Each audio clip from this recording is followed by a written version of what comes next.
Hey man, say man, and today man, we gonna be doing some reaction videos. So I want you to sit back, grab your snacks, grab your doink, and cool out. Cause we finna get the rolling, man. Run the intro. And yeah, I'm fucked up in my head, a couple screws loose in my brain. This new clip, ho 33 with one up top, ho 34. Niggas thirsty for a kill, I pass it off like pick and roll. So today we gonna be checking in with hood politics. So you know it's gonna be some more West Side shit. Let me chill. Let me chill, man. But yeah, we tuning in with hood politics, man. Title of the video: Crips kill mother on Christmas. The Kashmir James story, man. That sound crazy. We gonna go ahead and lock into this. I ain't gonna keep y'all waiting. Let's tune in, see what he talking about, man. Welcome to Hood Politics. In this episode, I will be discussing the story of Kashmir James. The facts of the case are as follows. For most, Christmas is a time for being with loved ones and celebrating life, but sometimes a day that should be filled with joy can end with tragedy. On Christmas Day in 2010, a woman named Kashmir James was celebrating the holiday with her family. Kashmir, who was affectionately known as Cash by her loved ones, had previously lived in LA, but had since moved to the city of Riverside, roughly 60 miles east. But on that day, Kashmir and her 3-year-old daughter Nevaeh were spending the holiday with their family in LA. They spent the day laughing, eating, listening to music, and enjoying time with their loved ones. Later that night, Kashmir and Nevaeh said their goodbyes and got into their car to head back to Riverside. But before heading home, Kashmir decided to visit her longtime friend, DeAndre Woods. At around 10:20 p.m., she made her way to DeAndre's home, which was located on 85th Street near Western Avenue. DeAndre and about 6 other people were standing outside of the home as she arrived. Kashmir got out of her car and DeAndre greeted her. The two discussed their Christmases as well as New Year plans while Nevaeh sat in the back seat of the car just a few feet away. Moments later, a blue Chevy Tahoe with tinted windows made his way down the street. DeAndre was standing with his back towards the street while Kashmir was facing the street. The Tahoe slowed down as it drove past. About 30 seconds later, DeAndre went to hug Kashmir and gunfire erupted. Kashmir yelled, "Oh my God," and fell onto DeAndre, knocking him to the ground. While on the ground, DeAndre saw a man with a gun jogging towards him. He got up and ran and heard multiple gunshots. As he was running, he slipped on the wet ground and dislocated his shoulder. After making it to a safe place, he looked back and saw the shooter running towards Western Avenue. At the time of the shooting, Hold on, gang. So they pull up on you. Like that's a hold on. What the whoa? Okay, so they pull up on dude. I'm not saying it's his fault. Okay, boom. She's outside. You're back. Dude, okay, we're gonna go back. What time is it on? 2:03. Bet. The way the street set up. We gonna look at the street setup. Now, if they coming up the street and you're back towards the street and she looking at you, you go through this daily, bro. Why wasn't your first thing to do was to get her down? Why she fall on top of you, gang? And then when they cracked off, you ran. I mean, what else is I can't put that on you, but you wasn't gonna check and see if old girl was running, eh? Dang, that's crazy.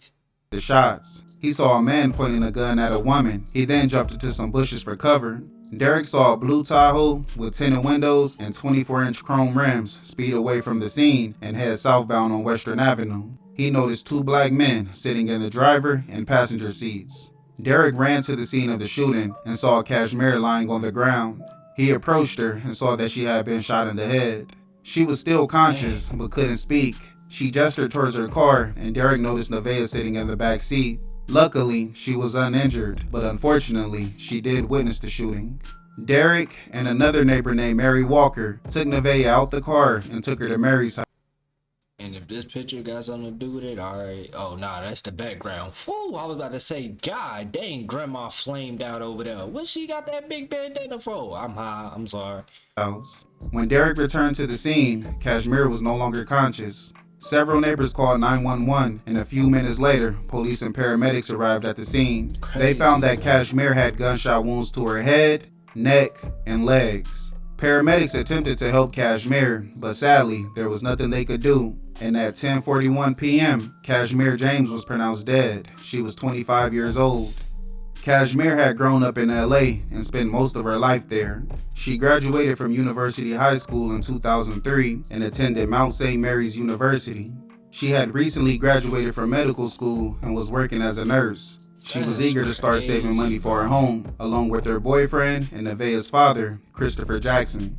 Officers took Nevaeh to the police station where she was later. Ooh, hold on. Whew, I'd be mad as hell, boy, if I found that out, boy. I wouldn't even know what to think, gang. What? Going to go see a friend. Then it's a nigga at that, man. I can't even, bro. Oh my God, bro. I think I want to smoke him for real. I ain't even gonna lie for that one. Yeah, folks. I ain't even bold, man. I don't care if we together or not. Later picked up by Christopher. Detectives arrived at the scene and began their investigation. They recovered 13 shell cases from the street and found that they were all fired from the same gun. They also found that the gunshot wounds to Kashmir's legs occurred after she already had fallen to the ground. By the time detectives arrived, most of the people that were present. Bro, whoever did this, you felt gangster, gang? Like, it's to the point I know you had to see it was a girl. At this point, like, you done shot her in the face, in the leg, in the neck. That's why I say niggas like, nah, free all niggas, free niggas. No, niggas need to be in jail. Some dudes need to get even worse than jail, and I mean worse than just the death penalty. We need, like DJ Ghost be saying, we need to bring back that motherfucking firing squad, bro. I bet you motherfuckers wouldn't be doing what they doing then. During the shooting had fled the scene, and those that were willing to talk said they didn't see the suspects' faces, they just saw the blue Tahoe. Detectives then visited multiple nearby gas stations in hopes that one of their cameras captured the Tahoe. They were able to obtain surveillance video from one of the stations. It showed a blue Chevy Tahoe or blue GMC Yukon with chrome rims traveling southbound on Western Avenue just moments after the shooting. A Chevy Tahoe and GMC Yukon look very similar, and on a dark night and a stressful situation, it would be very easy to confuse the two. Outside of the vehicle descriptions and a dark surveillance video, investigators had little to go on. They theorized that the shooting could have been a case of mistaken identity or even a robbery gone wrong, but those theories were quickly ruled out, and detectives surmised that the shooting was gang-related. 85th Street is located deep in A-Tray Gangster Crip territory, and investigators knew that A-Tray was at war with the Rollin' 90s Crips and the Rollin' 100s Crips. Both gangs are located just south of A-Tray territory along Western Avenue. Kashmir didn't have any gang ties, and DeAndre wasn't a document. Man, I'm glad my city not like this gang, cause like where I'm from, Crips get along with Crips. It don't matter if Drake, whatever you reppin', gang, all Crips get along with. If you a Crip, you a Crip. You a Blood, Billy, whatever you is, Pyru, whatever we got down here. I don't know what we got.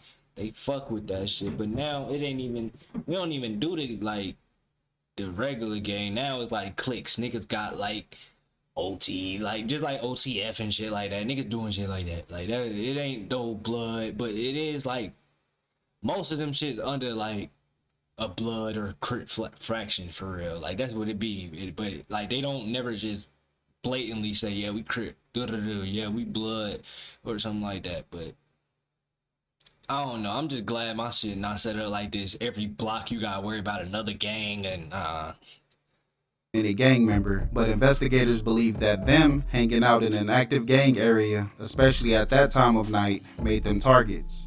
The community was in shock. Even for an area that sees its fair share of violence, this incident in particular struck a nerve. Killing a woman in front of her daughter on Christmas night was a different level of evil. And then, yeah, what possesses you to be this mad on Christmas? Let me stop pausing. 3 days after the shooting, on December 28th, Kashmir's family and friends held a press conference at the scene of the shooting. They asked for the public's help with identifying the suspects and bringing them to justice. Christopher stood in front of the mic and stated, "I'm begging for help to catch this person that did this to my daughter, did this to her mother on Christmas Day." He continued, "We woke up a happy family, opened our gifts, she opened her gifts, looked at her mama, thinking nothing like this would happen. Whoever out there can give a tip, a lead, a word, or something to catch this person, these two people, whoever they may be, who did this heinous act to my baby mama and to this child. And I'm reaching out to every neighborhood, every friend I know. If you know something, please tell something, say something, because you're not doing it for me, you're doing it for her. This 3-year-old will never wake up to see her mother again in life. How can I explain it to her day in and day out? I can't. I cry so much, I don't think I got any more left in me." And then that's what I'll be saying. Niggas doing all this slide, killing dads and shit, bro. Y'all don't even know. It's not even affected. It's affecting everybody. Don't get me wrong. Yes, it's affecting everybody. But if they got kids, gang, bro, that's who that's really gonna affect, gang. Cause it ain't even like they stepped out with their own mindset. Like you literally just took a daughter from her mother, gang. Like she didn't even have a choice to say she wanted to not fuck with her daughter or say, but it wasn't like that, gang. Y'all just literally took it in front of the daughter, gang. Like that's what I'm saying. That shit crazy. This little girl never be the same. Y'all, man. "I cry for this girl every day. I gotta wake her up now. I've been doing it, but now I do it all by myself. I just want the That person to shit get crazy. caught who did this act to my baby mama and this girl's mother. Her mother was her life, and this is what it ends up to be on Christmas Day, on the day of giving. Won't y'all give back to us, to my family?" Christopher held Nevaeh as she leaned into the mic and said, "Please help my mommy." Cashmere's friend Deanna said, "I still don't believe it. Whoever did this, you need to come forward. Oh, It's just God. wrong. It's just senseless. Now her daughter has to grow up without a parent." LAPD Commander Robert Green said the case had outraged the community. He stated, "Even among criminals, there is a code of conduct, and it's necessary that the cowards that did this shooting are taken off the street so they won't shoot again." Sister Leader Heron of the Ceasefire Committee stated, "The community has responded in a very positive way. Help this family as if it was your own, because if you don't, then tomorrow it could be your own." The attendees then held a candlelight vigil and shared memories of Kashmir and prayed for her and her family. A memorial was placed at the scene, and mourners from all over the community stopped by to pay their respects. A $75,000 reward was offered for information leading to the killer's arrest, and the tips began pouring in, but none of them panned out. Kashmir's funeral was held on Wednesday, January 12, 2011, at West Angeles Church of God in Christ. Hundreds of people attended the service and looked on as Kashmir's family and friends took to the stage and shared memories of her. The pastor took to the stage and led the Did you know you can increase your revenue with Snapchat ads? Just ask Manscaped. We have seen a 162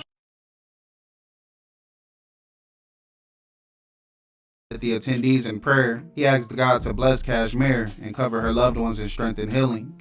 Singers and praise dancers also took to the stage to celebrate the life of Kashmir. In January of 2011, police found an SUV matching Derek's description parked in front of a home near the intersection of 110th Street and Hobart Boulevard in Roland Hunter's Crip territory. It was a blue GMC Yukon. Officers took note of the Yukon but didn't take any further action. As the weeks turned to months, the investigation seemed to hit a dead end. Many feared that Kashmir's murder would Who the hell random ass dog was that? I know it's not important, but what random ass chihuahua is that? Is that nigga being nosy? Officers took note of the Yukon, but didn't take any further action.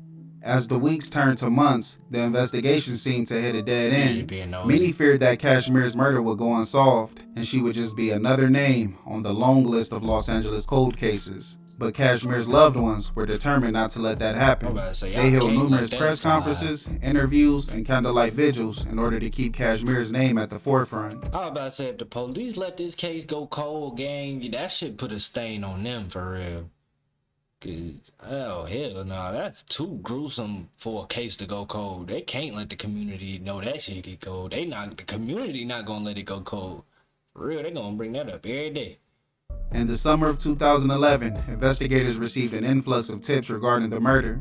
They were told that the 111 neighborhood Crips were responsible. 111 is a gang within the Rolling Hundreds, and they have been feuding with the A-Tray gangsters for over 40 years. Investigators then received the names of the suspects. 34-year-old Darnell Houston, also known as Lil Pan, 24-year-old Lamar McKnight, also known as Barr, 16-year-old Ezekiel Simon, also known as Eloke, 17-year-old Markel Parker, also known as Mr., and 15-year-old Derek Williams, also known as Baby Beefy. Investigators found that Lamar lived at the home located near 110th and Hobart and was known to drive the Yukon. Detectives then found that the Yukon had been repossessed in June, and at the time of the repossession, it no longer had 24-inch rims, but a decal with the number 24 was still on the vehicle, so investigators believe that the rims were taken off prior to the repossession.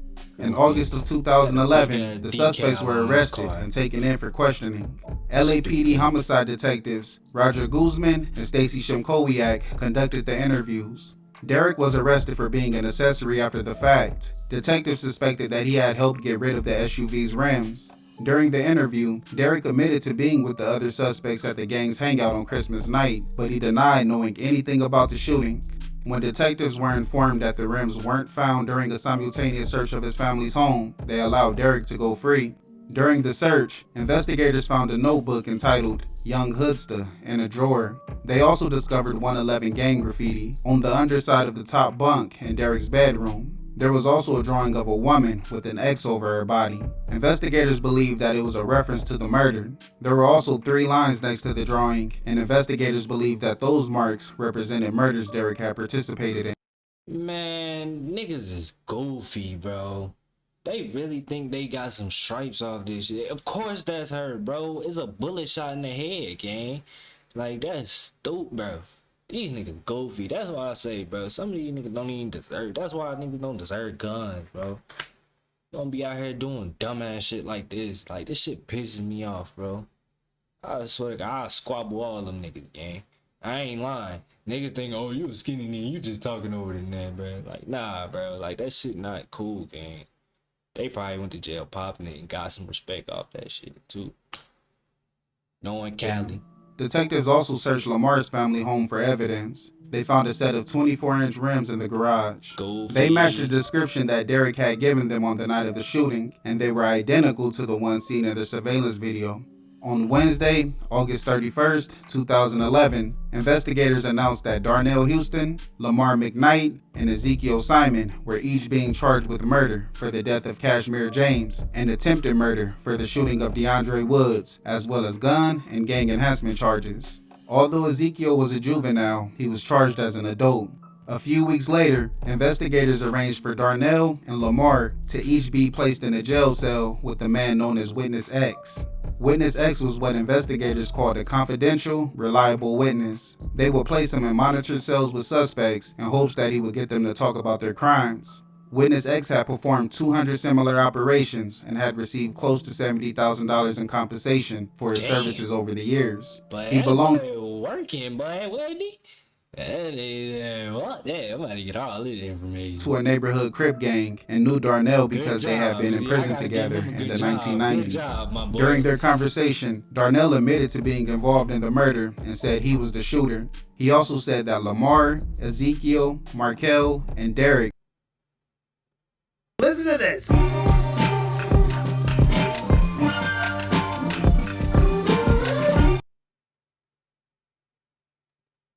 Derek were in the Yukon at the time of the murder. Darnell said the younger 111 members weren't doing enough for the gang and he was training them. On the same night as the murder, he had taken them on a mission to another rival gang's territory.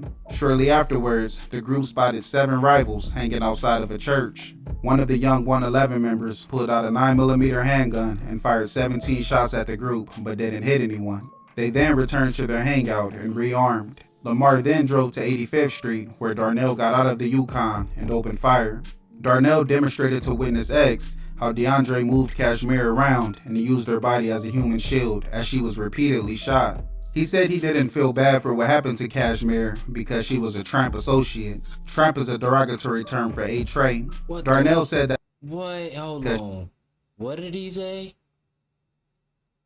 as she was repeatedly shot. He said he didn't feel bad for what happened to Cash. It's a Houston demonstrated how Woods moved James around using her as a body shield.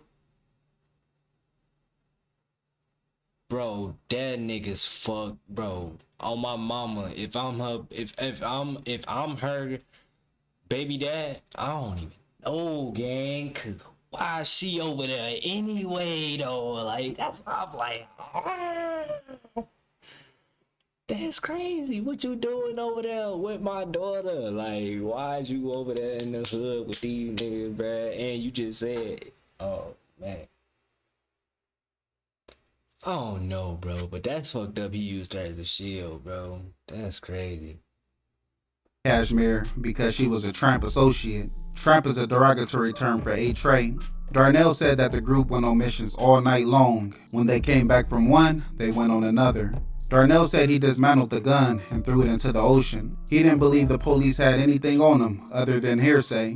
He went on to say that he was politicking before the shooting and thought that someone who overheard the argument was snitching on him. He was worried that Derek might have been the one talking and he might have to kill him. When Lamar talked to witness X, he mumbled and spoke in pig Latin because he was leery of the camera and intercom inside of the cell. Lamar said that he got rid of the gun and he believed the police couldn't tie him to 111 because he didn't have any gang tattoos. He went on to say that he also believed that one of the young gang members was snitching on him.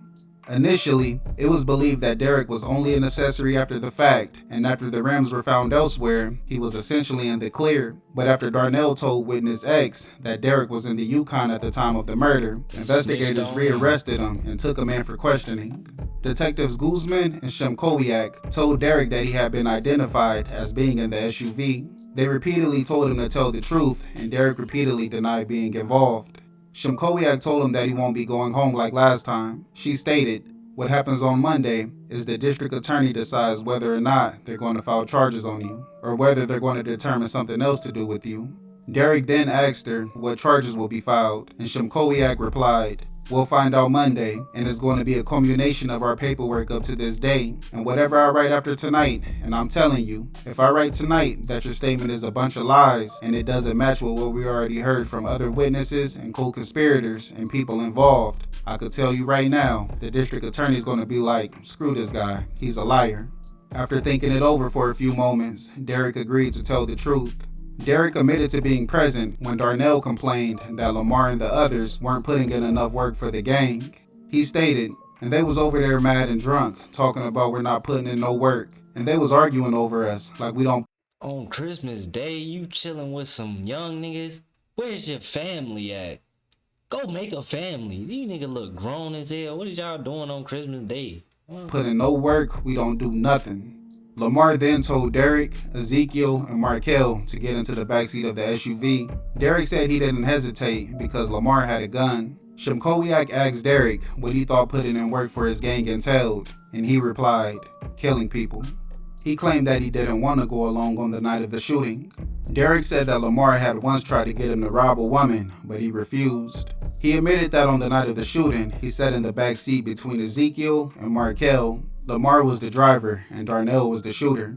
Derek told the detectives that when Darnell started shooting, he couldn't do anything about it. He stated, "I couldn't just hop out and run right there because I'm nowhere by my house. And this is the first time ever in my life ever being in any situation, anything like that. So I don't know what I'm supposed to do. I was just 15 at the time and I couldn't do anything." Derek was then charged with murder for the death of Kashmir James and attempted murder for the shooting of DeAndre Woods, as well as gun and gang enhancement charges. How long did you Darnell, Lamar, and Derek pled not guilty. Ezekiel pled no contest to. Alright, so listen up. State Farm was trying to charge me $197 for car insurance. No thank you. I got a friend who... You probably didn't say shit. To voluntary manslaughter and attempted murder. He received 29 years in prison. Prior to the trial beginning, Kashmir's mother, Kim and Nevaeh, spoke to the press about Kashmir and how they've been coping since her murder. Now at 6, an Eyewitness News exclusive. An innocent mother gunned down on Christmas Eve in front of her 3-year-old daughter. Can you help my mommy, please? Now the trial of the accused killers begins tomorrow. And only on Eyewitness News tonight, you'll hear from the now 8-year-old little girl who witnessed her mother's murder. Hello, I'm David Ono. And I'm Ellen Leva. That shocking murder that made headlines 5 years ago is coming to trial tomorrow. Tonight, Eyewitness News has exclusive looks through the eyes of the youngest victim. As Miriam Hernandez reports, one small voice is speaking volumes about both loss and hope. Once upon a time, there was two cool kids named George and Harold. Nevaeh Jackson tells us God gave her gifts. One, she is a fast learner. That is a blessing to her grandmother, Kim, because there is so much they've had to learn since Nevaeh's mom was murdered. The only thing I can pray to God is to continue to give me the strength to be able to deal with it. Kashmir James was an innocent victim in a shooting Christmas Eve 5 years ago. Nevaeh was 3, and she spoke out. Can you help my mommy, please? Seldom do we interview a child who is a victim of crime, but Nevaeh and her grandmother say they want people to know their story, how through the tragedy they are determined to triumph. Me, about 3 months, and me and my mommy. Mommy, who even kept Nevaeh's sonograms. Me and my mommy told me that my mommy. Kashmir James became a nurse because she wanted to help people. In that spirit, her family launched the Kashmir James Foundation to save troubled youth. It's working to partner with South LA schools. Instead of suspending the kids or expelling them out of school, they'll give them to us for 6 months. They will learn to value their own lives and others. Hear how a child talks to a missing mom. I say to her that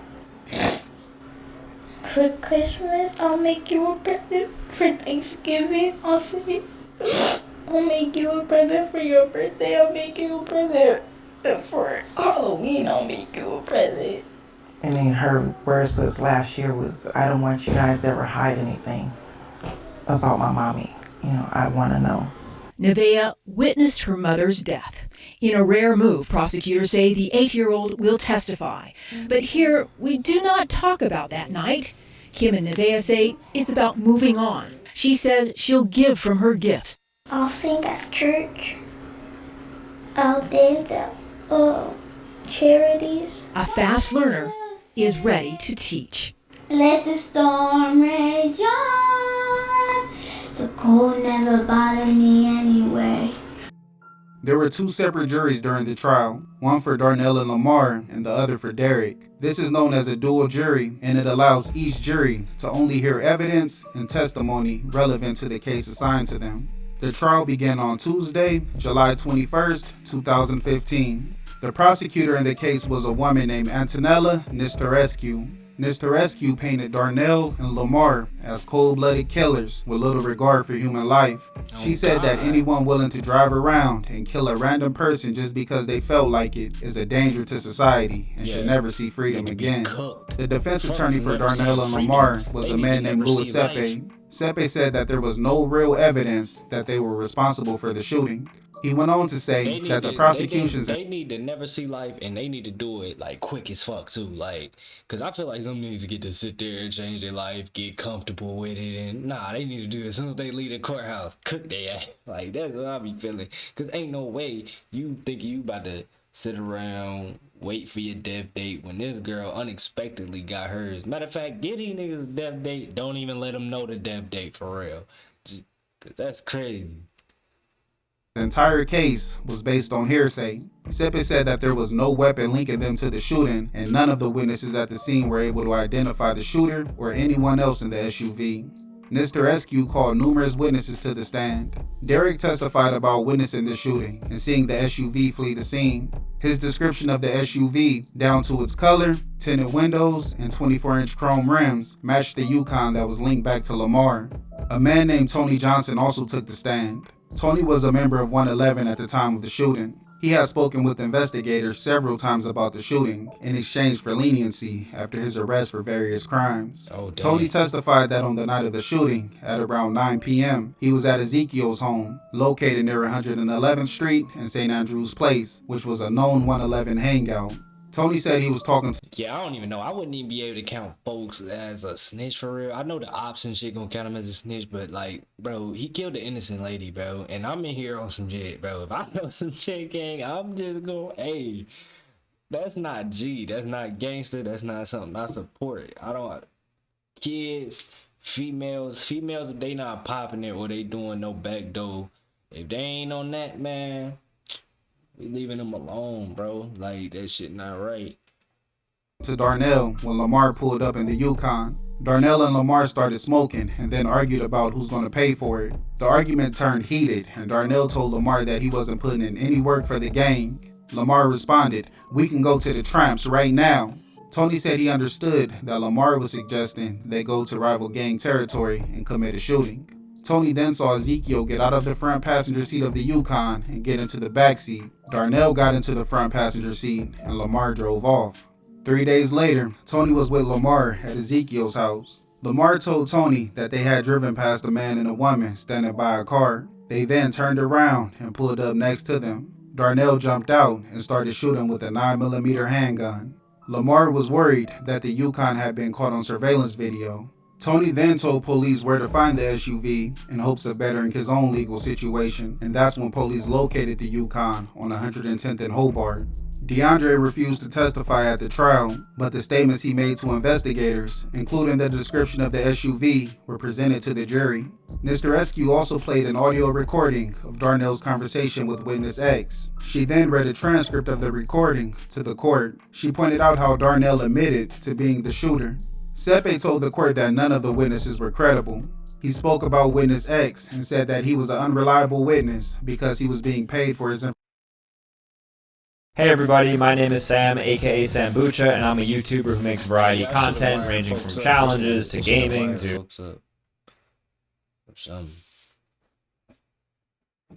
For his information. Sepe also spoke about witness X's recordings and told the court that prior to the trial, investigators had witness X review a prepared transcript of his conversation with Darnell. Witness X found that 85 to 90% of the transcript was inaccurate. He then listened to the recording with headphones and made extensive revisions to the transcript. Afterwards, he met up with prosecutors and investigators, and they all made further changes to the transcript. Sepe told the court that Tony was a criminal, and he had been arrested on drug charges while on probation when he began giving investigators information about the murder.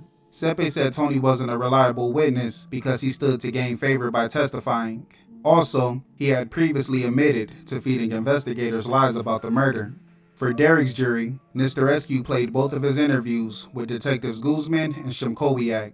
The jurors also received written transcripts of both interviews. Mr. Eskew emphasized how Derek initially lied about being involved, but ultimately admitted to being in the Yukon during the murder. The prosecution's gang expert was an LA County sheriff named Eric McDonough. He had been a deputy for 20 years and worked with the gang unit for 8 years. He told the court that he has handled hundreds of gang-related crimes and spoken to hundreds of gang members, interventionists, and community leaders regarding the gang lifestyle. McDonough concentrated on 3 gangs, with 111 being one of them. He acknowledged that 8 Trey is a rival gang. McDonough testified that Darnell, Lamar, Derek, and Ezekiel were all members of 111. This was based on field identification cards, tattoos, and other indicia. He explained that it wasn't unusual for gang members like Lamar to avoid getting gang tattoos in order to avoid detection by law enforcement. McDonough told the court that 111's activities include graffiti, drug sales, shootings, and murders. When asked if he had seen the gang participate in said activities during his time in the gang unit, McDonough said yes. He stated, "These are the activities that they do. These are their primary things that they're doing. I don't want to say on a daily basis, but on a weekly basis, monthly basis, this is what the gang does." McDonough also spoke about Derek during his testimony. When it came to the graffiti on the underside of the bunk, McDonough stated that the 3 lines were not meant to represent 111 because that's not how the gang depicts his name in writing. He agreed with the investigators' theory that the 3 marks represented killings. He also agreed that the drawing of the woman with an X over her body was not just a drawing. McDonough also spoke about Derek saying that he felt forced to get into the Yukon on the night of the shooting. He said that everyone there that night played a role, and although the younger members were acting on orders from the older member, they knew exactly what they were going to do when they got into the Yukon that night. He said Derek's role would have been to act as a backup if the gang had to defend itself against rivals, as well as be a lookout for police and rivals, and to validate the actual crime being committed. McDonough also pointed out how Derek said that Lamar wanted him to rob someone, but he refused. McDonough said that showed that Derek was able to decline participating in other crimes, but this time he chose to go along. The gang had committed multiple shootings that night, and at any time, Derek could have said no. During the closing arguments, the defense reiterated that there wasn't a weapon or a reliable witness in the case, and the prosecution's only evidence during the trial was hearsay. Mr. Eskew closed by saying that Darnell, Lamar, and Derek are cold-blooded killers, and that society would be a much safer place with them off the streets. On Friday, August 7th, 2015, Darnell and Lamar were found guilty of murder for the death of Kashmir James and the attempted murder of DeAndre Woods, as well as gun and gang enhancement charges. Just a few days later, on Monday, August 10th, Derek was found guilty of murder for the death of Kashmir James and the attempted murder of DeAndre Woods, as well as gun and gang enhancement charges. The sentencing for all three men was held on Friday, October 2nd, 2015. The courtroom was filled with Kashmir's family and friends, and during the sentencing, Nevaeh and Kim spoke to Darnell, Lamar, and Derek directly and told them how their actions impacted their lives. Eyewitness News reporter Mark Cota-Robles is live at the courthouse in downtown LA, where the victim's daughter spoke before the judge. Mark. Leslie Kashmir James was 25 years old when she was shot and killed by those gang members on Christmas night 2010.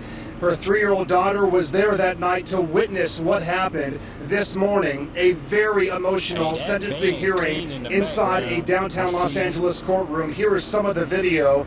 The victim's family had a chance to speak, including Kashmir's daughter, 8-year-old Nevaeh James.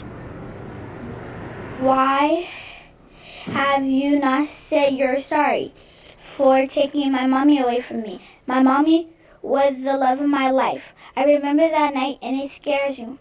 You are supposed to love people, not hurt and kill them. You sat here every day that you came in here and you smiled. Now, nobody showed no remorse for what you did, even if you did feel guilty about it. You showed no remorse. And Kashmir's uncle also spoke. He talked about his hatred for the defendants, but said he's choosing to forgive them, but said he would never forget what they did to his niece. The defendants themselves had the chance to speak, but had nothing to say before the court. Shortly afterwards, the judge in the case, Kathleen Kennedy, handed down their sentences. Darnell Houston and Lamar McKnight were each sentenced to life without the possibility of parole. Derek Williams was sentenced to 40 years to life in prison. Judge Kennedy called the murder a really horrific crime. She stated, "Christmas is supposed to be one of the happiest days, especially for a child. Instead, this was probably the saddest day of this child's life. What a horrible thing to do to a child on Christmas." She continued, "It's so senseless and so tragic. An innocent woman has a right to be on the streets of Los Angeles on Christmas night." Kashmir's family and friends were split when it came to the sentencing. Although some were satisfied, others, such as Kim, wanted everyone involved to spend the rest of their lives behind bars. She felt that Ezekiel and Derek should have also received life sentences because they got into the Yukon knowing what they were going to do, and that fact alone makes them as guilty as the shooter. A year after the trial, in November of 2016, California voters approved Proposition 57. The proposition's focus was to end the revolving door of crime by emphasizing rehabilitation. The proposition allowed for juveniles that were tried in adult court to be retried and resentenced in juvenile court. On Thursday, May 17, 2018, a state appeals court reversed Derek's first-degree murder conviction and sent his case to juvenile court, where he was resentenced to 2 years. Derek spent the majority of his time. No. Bro, that's not right, gang. What? It doesn't, just like she said, they all got in that car knowing what they was going to go do, bro. It doesn't matter if he didn't pull the trigger or not, gang. They know what they was all getting there to do, and he got in there because he, declined the first time. He not going to decline it twice. He not going to decline the second time nigga say he not putting in work. That's why I say justice system so fucked up when it be real, I don't know. I'm going through rehabilitation programs and ultimately landed at Pine Grove Youth Camp in Northern California. The camp houses youth offenders between the ages of 18 and 25, and its mission is to prepare them for re-entry into society through education, mentorship, and therapy. The camp works in conjunction with CAL FIRE to train youth offenders in wildland firefighting operations and to put them on the path of employment after their release. When asked about Proposition 57 and why he wants to be a firefighter, Derek stated, "I'm thankful to Proposition 57 and what it did for me. I will use this opportunity to pursue a career in wildland firefighting.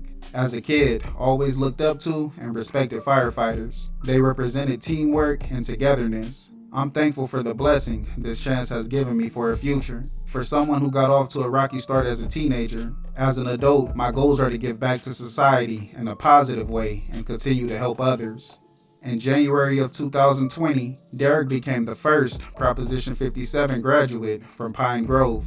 He was released from custody in fall of 2020 at the age of 25 and now works as a firefighter.